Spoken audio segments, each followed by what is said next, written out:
Bismillahirrahmanirrahim. Assalamualaikum warahmatullahi wabarakatuh. Perkenalkan, nama saya Ahmad Fauzan Aminullah, kelas A5 PAI, NIM 2341010101015. Di sini saya akan menjelaskan tentang pengembangan bahan ajar Al-Quran Hadis dengan menggunakan model pembelajaran ADI.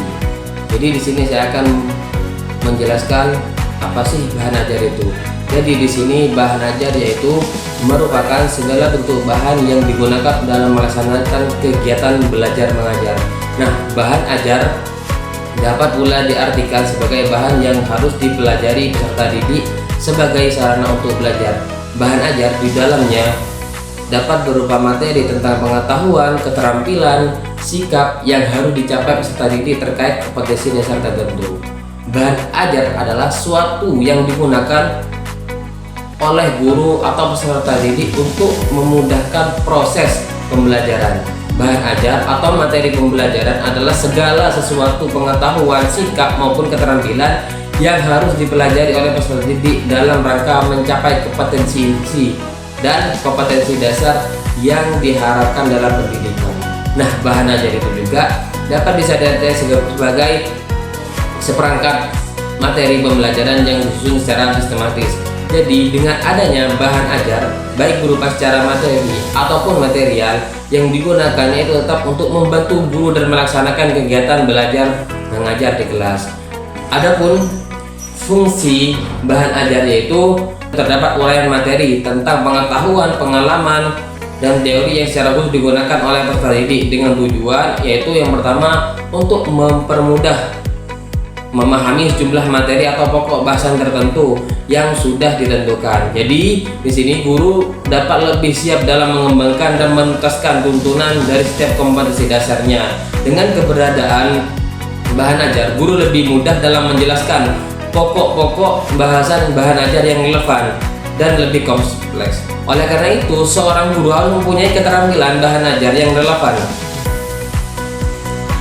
Dan seorang guru itu harus mempunyai keterampilan dan pengetahuan dasar yang telah dipersiapkan sebelum masuk kelas. Proses pembelajaran dapat dimanfaatkan untuk kegiatan yang lebih penting dan lebih bermakna. Jadi fungsi bahan ajar yang selanjutnya yaitu adalah sebagai motivasi dalam proses kegiatan belajar mengajar yang dilakukan oleh guru dengan materi pembelajaran yang kontekstual agar siswa dapat melaksanakan tugas belajar secara optimal. Nah, di sini manfaat bahan ajar untuk guru. Yang pertama yaitu pedoman.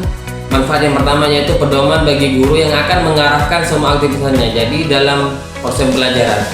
Jadi sekaligus dalam hal ini yaitu sekaligus merupakan konsultasi kompetensi yang seharusnya diajarkan atau dilatih kepada siswa.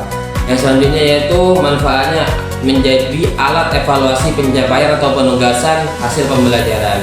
Yang selanjutnya yaitu manfaatnya untuk guru, membantu guru dalam kegiatan belajar mengajar. Itu juga sebagai perlengkapan pembelajaran untuk mencapai tujuan pembelajaran dan untuk agar terciptanya lingkungan atau suasana belajar yang kondusif.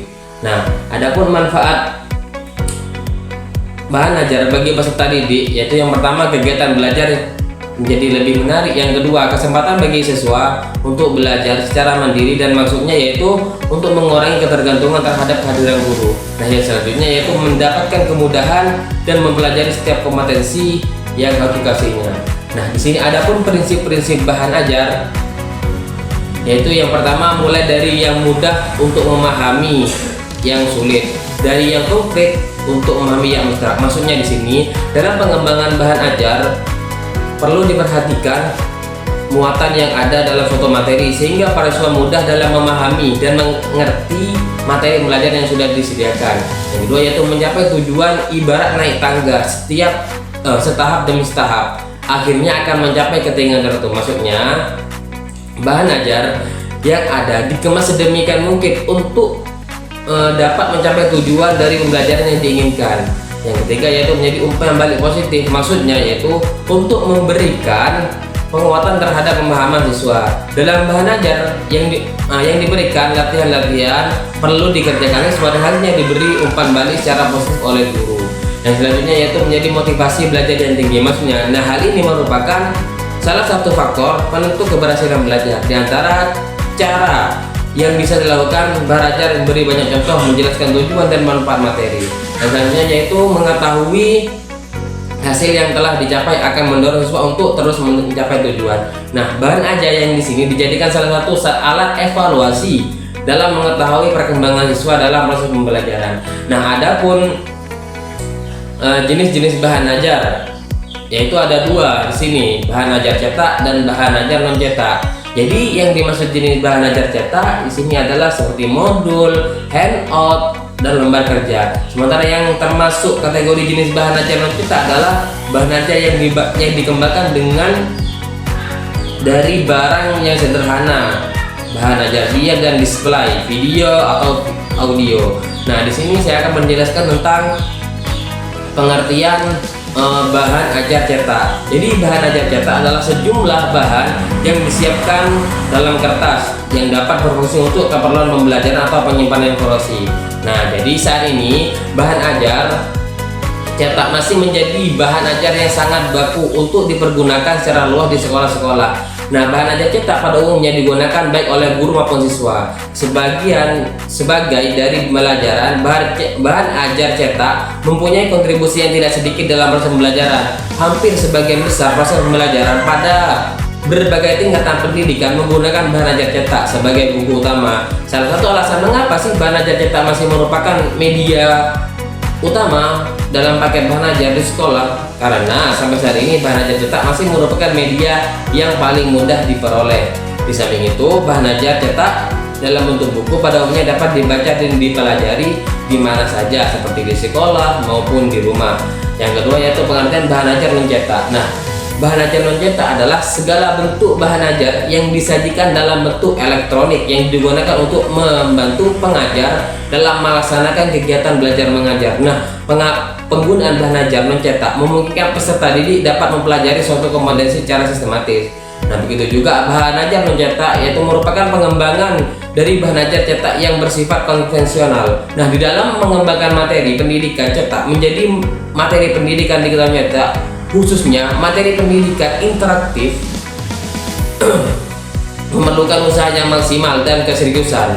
Nah, bahan ajar interaktif memungkinkan adanya interaksi antara media dengan siswa. Hal ini merupakan inovasi yang dilakukan oleh pendidik. Namun pengembangan ini memerlukan keterampilan khusus dalam penggunaannya. Jadi bahan ajar non cetak yang dikembangkan dalam pembelajaran jarak jauh dapat memberikan kontribusi positif dalam hal membantu terjadinya proses pembelajaran dan pengembangan kompetensi, sehingga memberikan pengalaman belajar yang nyata dan memotivasi terjadinya tindakan. Nah, yang selanjutnya yaitu tujuan pengembangan bahan ajar. Yang pertama yaitu membantu siswa dalam peroleh alternatif bahan ajar yang terkadang sulit diperoleh. Yang kedua yaitu memudahkan guru dalam melaksanakan pembelajaran. Maksudnya yaitu sebagai di sini tujuannya yaitu sebagai pedoman dalam mengarahkan aktivitas dalam proses pembelajaran, diantaranya yaitu dengan menggunakan media pembelajaran, pesan yang akan dikomunikasikan menjadi jelas dan dapat dipahami. Yang kedua itu dapat meningkatkan motivasi siswa dalam kegiatan belajar. Yang ketiga yaitu memungkinkan interaksi langsung antara murid dengan lingkungan dan realita belajar, yang dapat memberikan pengalaman belajar yang sama dan membangkitkan persepsi yang sama walau ada perbedaan pada setiap individu siswa, sehingga kemampuan dan pemahaman siswa dapat diketahui. Bahan ajar di sini juga dapat dijadikan sebagai pengukuran bagi peserta didik dalam proses pembelajaran dengan cara mengidentifikasi pemahaman siswa dari latihan-latihan yang ada di bahan ajar. Nah, jadi di sini saya akan menjelaskan model pembelajaran EDI. Jadi pelajaran EDI yaitu adalah sebuah kerangka kerja yang digunakan dalam mendesain atau mengembangkan materi pembelajaran yang efektif. Nah, kata EDI sendiri merupakan singkatan dari 5 tahapan utama dalam proses pengembangan bahan ajar, yaitu A. Analisis, D. Desain, D. Deployment, I. Implementasi, E. Evaluasi. Maksudnya jadi kita bahas satu persatu. Yang pertama yaitu analisis. Jadi tahap ini melibatkan identifikasi masalah. Maksudnya seperti misalnya nih peserta didik kesulitan memahami makna ayat Al-Quran dan hadis. Dan pada tahap ini penetapan tujuan pembelajaran yang jelas, analisis. Nah, maksudnya jadi kita sebagai guru harus mengetahui tingkat pemahaman peserta didik yang berbeda, latar belakang pengetahuan agama yang beragam, gaya belajarnya. Kan gaya belajar peserta didik dia ada 3, ada yang visual, auditori, dan kinestetik. Nah, yang kedua yaitu desain. Jadi pada tahap ini guru tuh harus merancang pembelajaran dan menyusun strategi pembelajaran dengan memilih metode dan media yang sesuai, dengan merumuskan tujuan pembelajaran yang spesifik terukur sehingga dapat dicapai dan relevan terkait waktu yang diinginkan. Maksudnya ini seperti ini. Jadi guru itu harus memilih metode pembelajaran yang interaktif dan menarik seperti diskusi kelompok, studi kasus, presentasi, atau penggunaan media visual dan audio visual. Nah, pada tahap ini juga guru juga menentukan jenis media yang akan digunakan, misalnya buku teks yang dilengkapi ilustrasi, video atau video animasi, ataupun aplikasi interaktif yang membuat siswa itu lebih tertarik sesuai zamannya. Nah, pada tahap ini juga guru harus menyusun struktur materi pembelajaran secara sistematis, mulai dari konsep dasar hingga aplikasi. Misalnya dimulai dari pengertian sampai pada hikmah dan manfaatnya.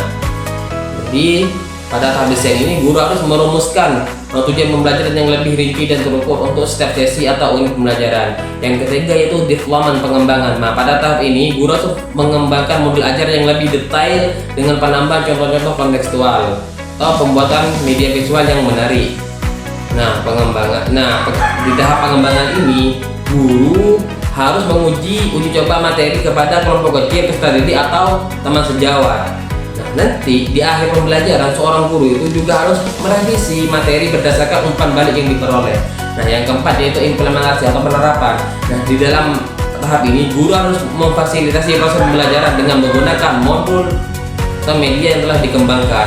Jadi guru mendorong partisipasi aktif peserta didik dalam diskusi dan kegiatan kelompok. Nah, di tahap ini guru juga memberikan bimbingan dan umpan balik kepada peserta didik sehingga peserta didik itu dan guru itu bisa untuk mencapai tujuan pembelajaran yang diinginkan. Nah, yang terakhir yaitu evaluasi. Nah, di sini pada tahap ini guru bisa menggunakan 2 evaluasi. Yang pertama itu evaluasi formatif dan evaluasi sumatif. Maksudnya evaluasi formatif jadi melakukan penilaian selama proses pembelajaran untuk memantau kemajuan peserta didik dan mengidentifikasi area mana yang perlu diperbaiki dalam penyampaian materi atau desain bahan ajar. Contohnya nih, guru nih harus memberikan kuis singkat di akhir sesi atau mengamati partisipasi peserta didik dalam diskusi. Jadi guru tuh memberikan umpan balik dari peserta didik mengenai efektivitas pembelajaran. Yang kedua itu evaluasi sumatif. Nah, maksudnya pada tahap ini itu guru harus melakukan penilaian di akhir unit atau keseluruhan materi untuk mengukur pencapaian tujuan pembelajaran. Nanti jadi hasil evaluasi ini digunakan untuk menilai efektivitas bahan ajar dan memberikan rekomendasi untuk perbaikan untuk pertemuan mendatang. Misalnya nih, guru harus menganalisis hasil evaluasi untuk mengidentifikasi kekuatan dan kelemahan pembelajaran. Nah, dengan menerapkan model pembelajaran EDI secara sistematis di dalam bahan ajar Al-Quran dan Hadis, yaitu dapat menjadi lebih terarah, efektif dan relevan dengan kebutuhan peserta didik sehingga meningkatkan kualitas pembelajaran dan pemahaman mereka terhadap ajaran Islam. Nah, sekian dari saya. Wassalamualaikum warahmatullahi wabarakatuh.